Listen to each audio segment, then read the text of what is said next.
Today, I would like to talk about the advantage and disadvantage of a network. A network is a group of computer and device connected together to share information and resource. There are many advantages of a network. It allows people to communicate quickly, share files easily, and access information from anywhere. Network also helps students learn on and work more efficiently. However, network also has some disadvantages. They can be affected by virus, hacker, and security problems.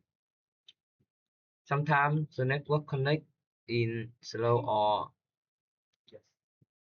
unreliable.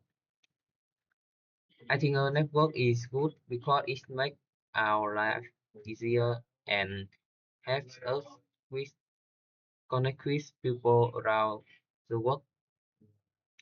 The benefits are greater than the disadvantages.